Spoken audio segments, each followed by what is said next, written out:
Bonjour à tous, je suis ravie de vous retrouver pour une nouvelle vidéo. Je vous propose un nouveau concept aujourd'hui, enfin en tout cas sur ma chaîne. Il s'agit de l'update à emporter, donc voilà une petite vidéo assez courte. Le principe c'est tout simplement de vous faire un point lecture assez rapide, donc 3 livres, n'importe lesquels, au choix, en moins de 10 minutes. Et là vraiment c'est un gros défi parce que si vous avez déjà regardé mes vidéos vous savez à quel point je peux être bavarde sur les livres.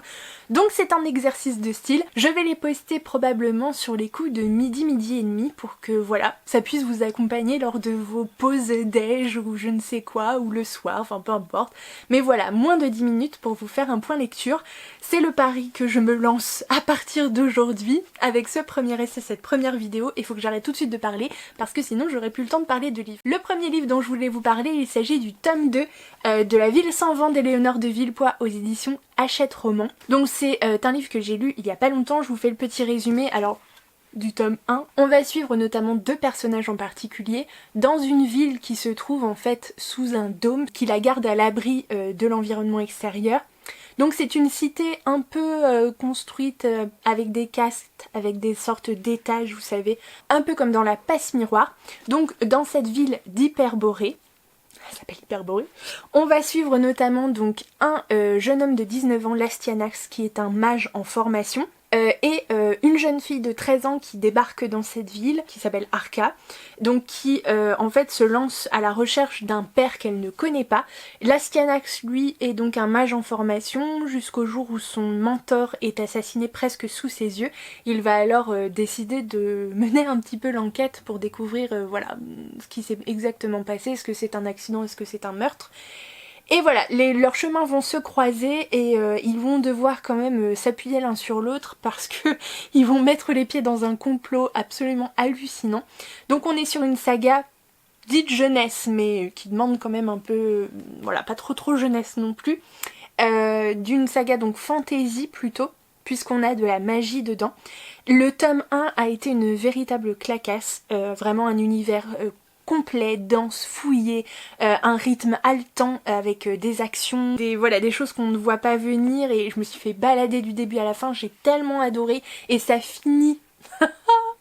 Enfin voilà, il fallait le 2 vraiment. Malheureusement, je dirais, ce tome 2 du coup a été une petite déception puisque comme je vous l'ai dit en fait dans le début, sans vous spoiler quoi que ce soit, dans la première partie de ce roman, en fait moi je trouve, ça n'est que mon interprétation et ça n'est que mon avis. Je l'ai lu en lecture commune et pour moi ce tome se déjà divise en 2 parties. Une première partie où les 2 personnages principaux en fait sont séparés physiquement, sont à 2 endroits différents et donc n'interagissent pas ensemble. Et du coup j'ai trouvé que c'était assez lent, assez laborieux. Il se passe des choses mais finalement quand on arrive à la moitié on fait le bilan, toutes les choses qui sont passées bah, ça n'a pas servi à grand chose en fait. Il y a que le prologue qui est hallucinant, où il y a une révélation de fou et enfin moi ça m'a fait l'effet de oh c'était que le prologue et déjà je suis oh, enfin la révélation de malade.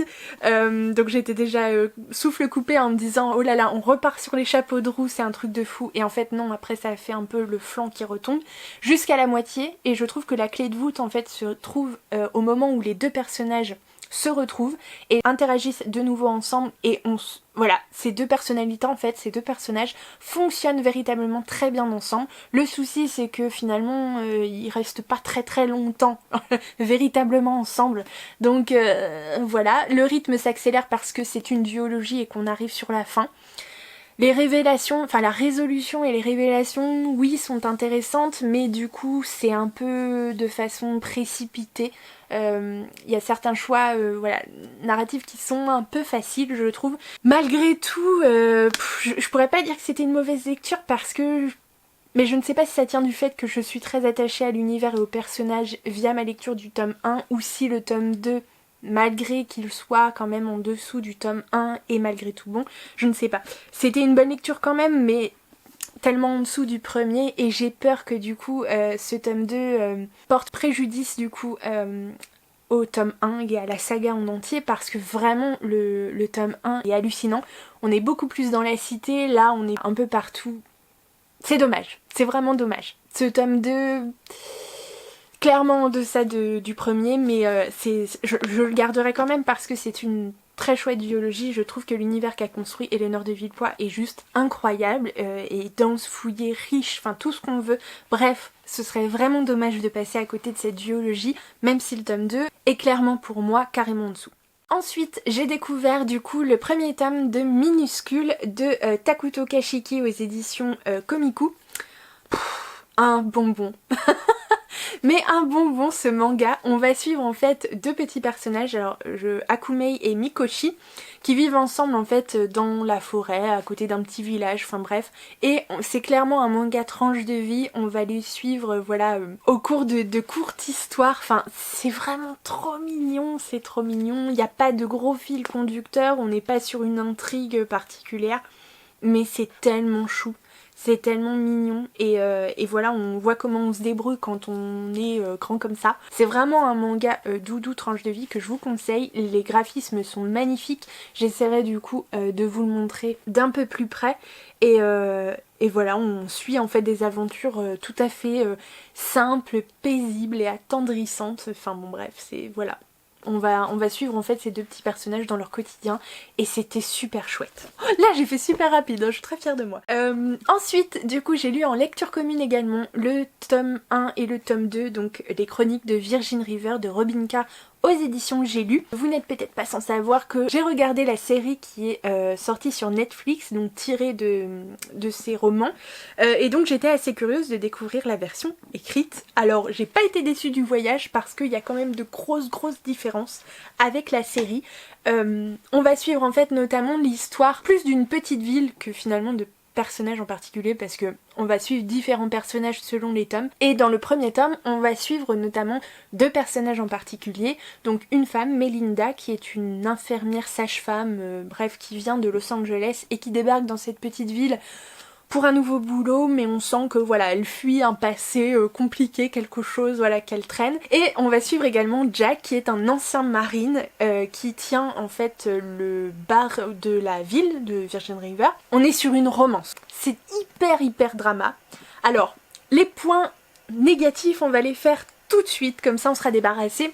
On est sur un type de lecture, voilà, c'est bourré de clichés.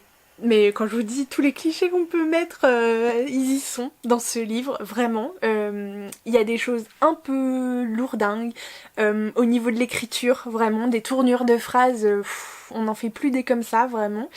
Les hormones travaillent énormément les gens de cette ville.